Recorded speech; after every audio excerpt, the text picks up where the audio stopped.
ये सब बातें खेती किसान आयोग में, स्वामीनाथन आयोग में हमने लिखी थी। आज़ादी के बाद वो पहला आयोग था। हमने 2 साल 3 साल में उसकी रिपोर्ट दे दी भारत सरकार को।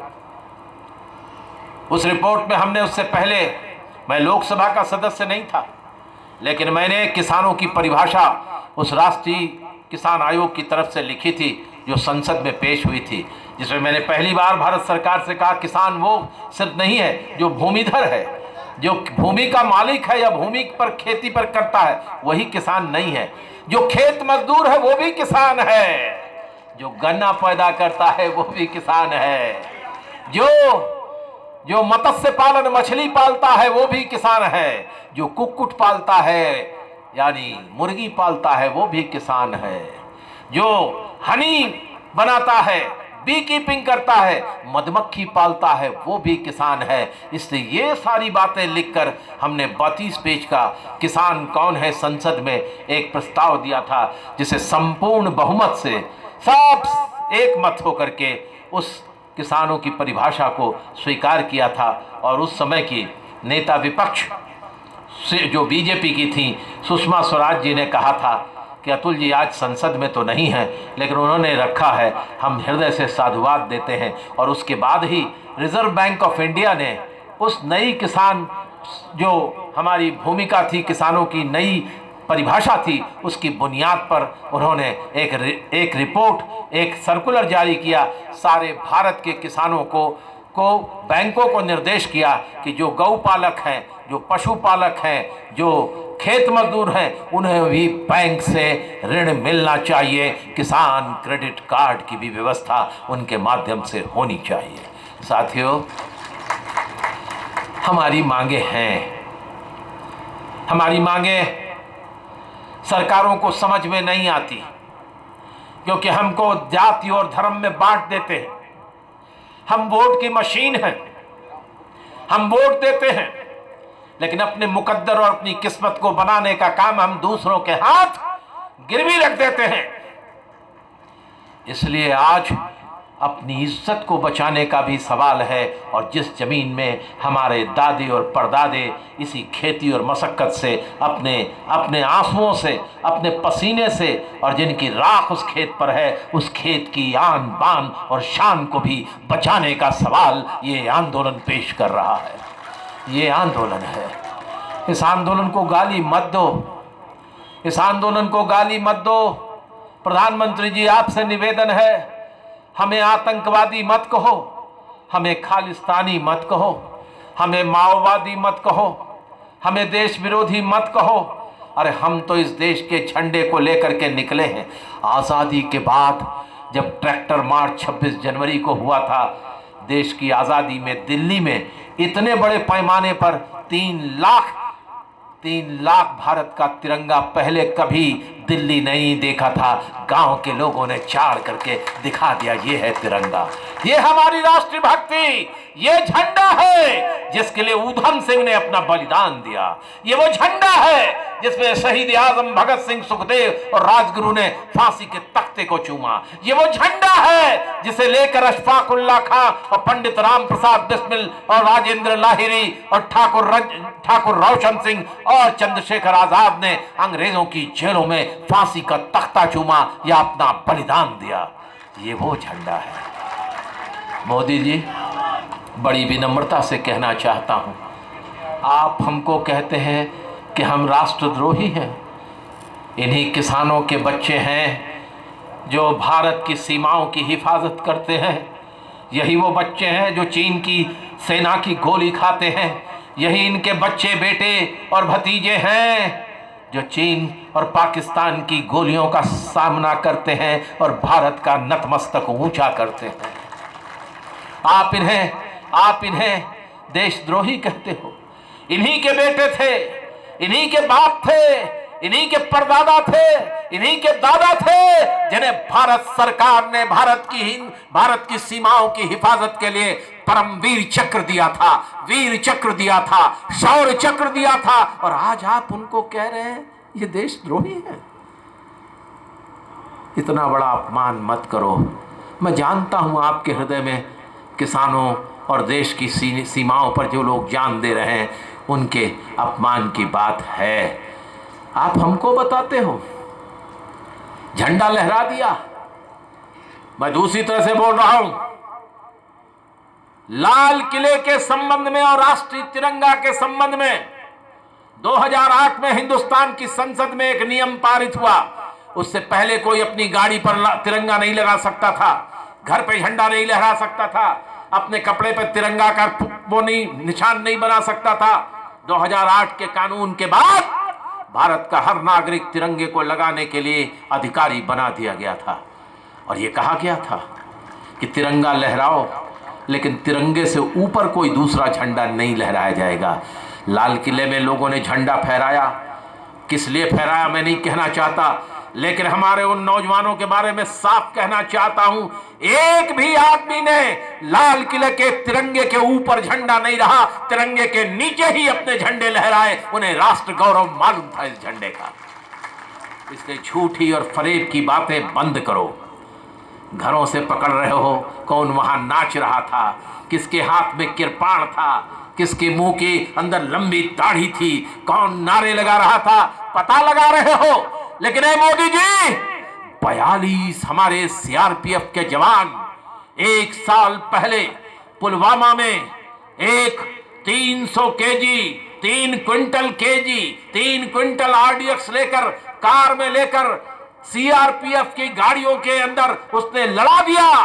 42 जवान शहीद हुए। आज तक आपकी पुलिस, आपकी फौज, आपका एनआईए, आपका सीबीआई पता नहीं लगा सका कि ये 3 क्विंटल आरडीएक्स कहां से आया। जवाब दो मोदी जी। अतुल कुमार अंजान आपसे पूछ रहा है, और अतुल कुमार अंजान को राष्ट्रद्रोही कहने की हैसियत और औकात न तुम्हारी है न तुम्हारे पार्टी की है, क्योंकि अतुल कुमार अंजान के पिताजी आजादी की लड़ाई में 18 साल जेल थे। आप हमसे मुंह लगाएंगे? छूप सूप बोले छलनी क्या बोले जिसमें 72 छेद है।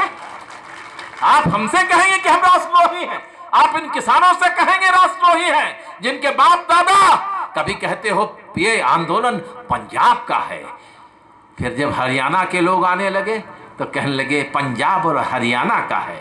अब क्या कहते हो? पंजाब, हरियाणा, पश्चिमी उत्तर प्रदेश और उत्तरांचल का है। आज कल अखबार में पढ़ना, अगर 5 लाख लोग गाजीपुर से लेकर के शाहजहांपुर तक हैं तो 25 लाख लोग देश के तमाम सड़कों पर हैं, और तुम कहते हो इसका असर नहीं है। कल अखबार में पढ़ना, बंगलोर में भी किसानों ने सड़क जाम कर दिया, रोड जाम कर दिया, रेल जाम कर दिया। ये आंदोलन देश का है। अखबारों में छपता नहीं, क्योंकि तमिलनाडु की खबर यहां नहीं छपती, यहां की खबर तमिलनाडु नहीं छपती। लेकिन तमिलनाडु के अखबार देखोगे सब भरे पड़े हैं किसान आंदोलन से। कर्नाटक के भरे पड़े हैं, बिहार के भरे पड़े हैं, पश्चिमी उत्तर प्रदेश के भरे पड़े हैं, पूर्वी उत्तर प्रदेश के भरे पड़े हैं, झारखंड के भरे पड़े हैं, मध्य प्रदेश में भी है। इसलिए मैं आपसे कहना चाहता हूं, अफवाहों में मत जाना। बहुत लंबी लंबी बात कर रहे हो। देश का ये बदल दिया तस्वीर। 100 रुपए के पार हो गया डीजल और पेट्रोल और डीजल। क्या हुआ भाई? 2 रुपए पेट्रोल बढ़ जाता था कांग्रेस के जमाने में, डीजल तो सुषमा स्वराज जी बाहर पार्लियामेंट के नाचती थी, और 2 रुपए लीटर पेट्रोल का दाम हो गया, बढ़ गया, तो संसद का सदन होता था तो स्मृति से अटल बिहारी वाजपेयी जी बैलगाड़ी से संसद पे जाते थे, कहते पेट्रोल का दाम बढ़ गया। याद करो सब बातें। ये वो लोग हैं जो नानी के आगे ननिहाल की बातें बता रहे हैं मोदी जी, समझे आप?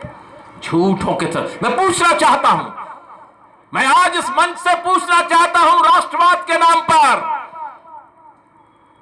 ये वीर कुंवर सिंह सूरजमल की तस्वीर लगी है, ये संविधान के अंदर बहुत बड़ी भूमिका निभाने वाले अंबेडकर की मूर्ति लगी है, चित्र लगा है।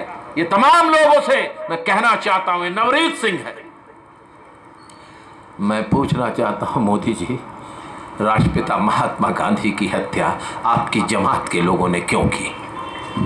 क्यों मारा आपने महात्मा गांधी को?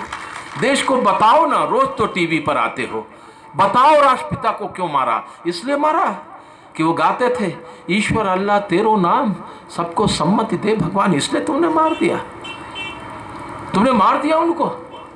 इसलिए वो भारत की एकता की बात करते थे, वो ब्रिटेन की महारानी से बात भी करते थे और देश की जनता को, किसानों को, मजदूरों को, बुद्धिजीवियों को, नौजवानों को, विद्यार्थियों को, महिलाओं को जगाकर राष्ट्रीय आजादी की लड़ाई में जाते थे, ले जाते थे। क्यों मारा? और तुमने ऐसा अपवित्र कार्य किया।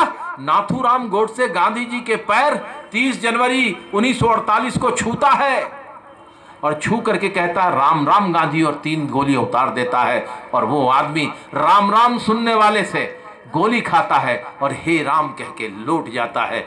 देशभक्त वो है, राष्ट्रभक्त वो है। ईश्वर और अल्लाह का सबसे ज्यादा पुजारी कौन है? तुम तो नाटककार हो।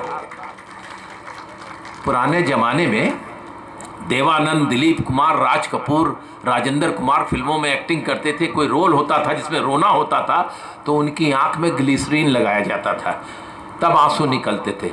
और हमारे प्रधानमंत्री राज्यसभा में बिना ग्लिसरीन लगाए रोते हैं और गुलाम नबी आजाद उनके साथ रोते हैं। ये अजब है, अजब हो रहा है इस देश में। हाँ, गजब की गरीबी और अजब की अमीरी है, गजब की गरीबी है और अजब की अमीरी है। इसी के खिलाफ लड़ना है। इसलिए स्वामी, जिस संगठन का मैं हूं, अखिल भारतीय किसान सभा, देश की सबसे पुरानी संस्था है। कह रहे हो कनाडा से लोग आ रहे हैं, अमेरिका से पैसा आ रहा है।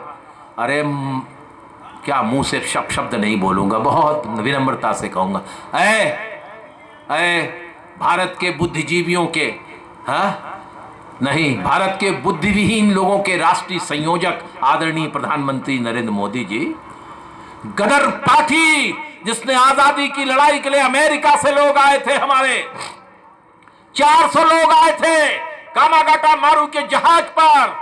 आधे मारे गए, आधे ब्रिटिशर्स ने मार दिए, आधे जेल में चले गए। वो गदरी बाबा, जिनके आखिरी गदरी बाबा चैन सिंह चैन थे, 5 साल पहले मरे 105 साल की उम्र में। वो गदरी सिंह बाबा ने ही अखिल भारतीय किसान सभा बनाई थी।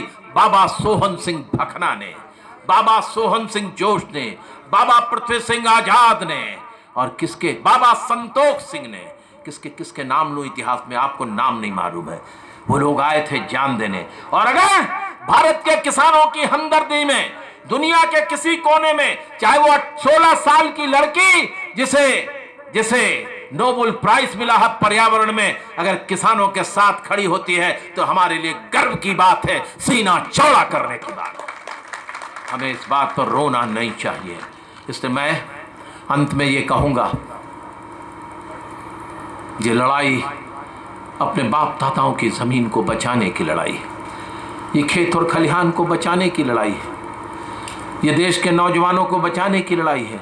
आपने बजट पेश कर दिया 32 लाख करोड़ का। आप कहते हो आप गांव के लोगों के बड़े समझदार हो। इस बजट के अंदर सिर्फ 40,000 करोड़ रुपया दिया है ग्रामीण विकास के लिए, सिर्फ 40,000 करोड़, बाकी सब झूठ है, फरेब है। अगर 2 लाख करोड़ रुपया दिया गया होता भी तो हमारे नौजवानों को, शहरी और गांव के लोगों को कुछ काम मिलता। लेकिन आपने तो इस पिछले 1 साल में 23 लाख करोड़ रुपए देश के पूंजीपतियों को, जो बैंक से हमारा आपका पैसा लेके गए थे, उनको माफ कर दिया। हमारे ऊपर तो कुल 13 लाख करोड़ रुपया बाकी है। 13 लाख करोड़ रुपया है ना, छोटे मझोले सीमांत गरीब किसानों का।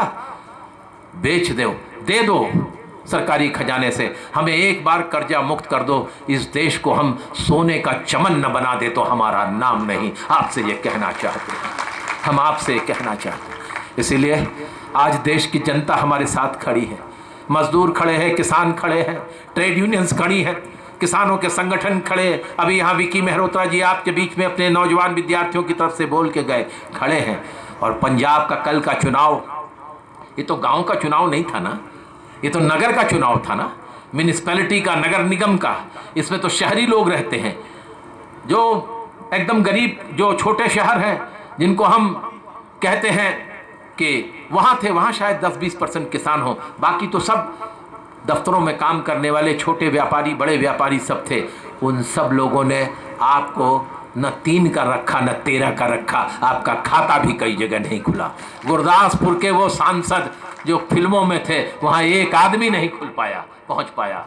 इसलिए आप याद रखना, किसान जब अंगड़ाई लेता है तो परिवर्तन आता है और परिवर्तन आएगा। इसीलिए स्वामी सहजानंद सरस्वती ने सामंती व्यवस्था के खिलाफ लड़ते हुए ये कहा था, धरती नहीं धनवानों की है मजदूर किसानों की, जो धरती को जोते बोए वो धरती का मालिक होए। हम आपसे निवेदन करते हैं, ये इस किसान एकता ने देश में एक नई एकता, अब हम पंचायतों की तरफ बढ़ रहे हैं। हिंदू, मुस्लिम, सिख, गैर सिख, जाट, जाटव, ब्राह्मण, सरजू पारी ब्राह्मण, कान्यकुब्ज ब्राह्मण, ठाकुर, राजपूत, चौहान, चंदेल राजपूत, यादव, ग्वाल, ढिंढोर, कुर्मी, अवैधिया, कोसमिया, घुमैला कुर्मी, और हमारे दलित भाइयों में जमार और पासी और वाल्मीकि और धोबी, ये सारी जातियों के लोग ऐसे चले जिससे से सारी नदियां इकट्ठा होकर गंगा में चल पड़ी एक नए पवित्र कार्य के लिए, एक नए पवित्र कार्य के लिए। आइए हम अपनी बात यहीं ख़त्म करते हैं और ये बात कहना चाहते हैं कि लड़ते रहना, जुल्म का सीना चीर के देखो, नया सवेरा झांक रहा है, नया सवेरा झांक रहा है। हम आपसे कहना चाहते हैं, हम वोट की बात नहीं करते, हम आपसे कहना चाहें, तू इधर उधर की, मोदी जी तू इधर उधर की न बात कर, ये बता कि ये कारवां क्यों लुटा। तेरी रहजनी से हमें गिला नहीं, तेरी रहबरी का सवाल है। तुम बहुत बड़े डकैत हो हमें मालूम है, लेकिन हमें उससे कोई मतलब नहीं है। हमारी ज़मीन पर आंख मत देखना। और एक आखिरी बात, आप गलतफहमी में मत रहना इन लोगों की बात में। पंछी ये समझते हैं कि गगन बदला है, सितारे ये समझते हैं कि चमन बदला है, लेकिन मरघट की खामोशी ये कहती है ये लाशें वही हैं, सिर्फ कफन बदला है। जय हिंद सबको, किसान भाइयों को, और एक बार नारा लगाइए, किसान एकता जिंदाबाद, किसान एकता जिंदाबाद। एक बार नारा आए, जो धरती को जोते बोए वो धरती का मालिक होए, ताकि ये बड़े बड़े पूंजीपति न, जो धरती को जोते बोए वो धरती का मालिक होए, जो धरती को बोते बोए वो धरती का मालिक। धरती नहीं धनवानों की है मजदूर किसानों की, धरती नहीं धनवानों की है मजदूर किसानों की, धरती नहीं धनवानों की है मजदूर किसानों की। जय हिंद, किसान एकता जिंदाबाद। बहुत